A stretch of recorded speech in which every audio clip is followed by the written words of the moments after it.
Least sandpipers prance and peck their way along the banks of South Mouse Creek, part of the Chickamauga Reservoir. These shorebirds like the mud, or more specifically the invertebrate critters that live in the mud, part of the diet the birds need.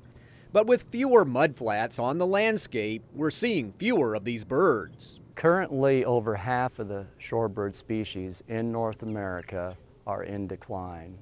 And the species of shorebirds that migrate through East Tennessee during August and September are primarily the ones that are in decline. Dr. Matthew Gray heads the wetlands program for UT's Institute of Agriculture.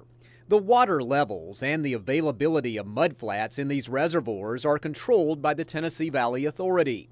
Dr. Gray and graduate student John Locks are studying the impact of lowering or drawing down water levels and how it affects shorebird habitat. Our goal is to document the importance of the mudflats that are exposed when the drawdowns are occurring. Chickamauga is drawn down later in fall, but when the reservoir is managed that way, usually for recreational purposes, the mudflats may not be available for these birds to use.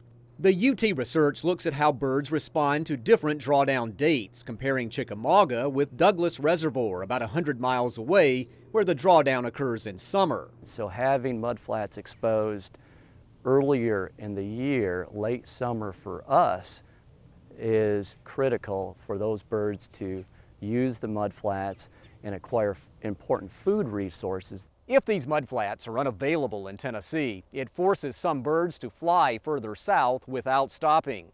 This extra travel time can deplete their energy, harm their ability to reproduce, and some birds don't survive the trip. These mudflats become rest stops for thousands of migrating birds. Some travel from the Canadian Arctic to the Caribbean and South America. Locks believes more research can clue humans about what the migratory birds need. You have all these different habitat needs that must be met to complete the annual cycle.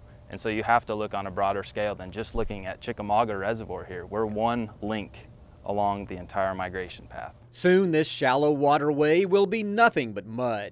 Other birds will be passing through, and newly exposed mudflats will be essential to help them complete their long journey. This is Chuck Denny reporting.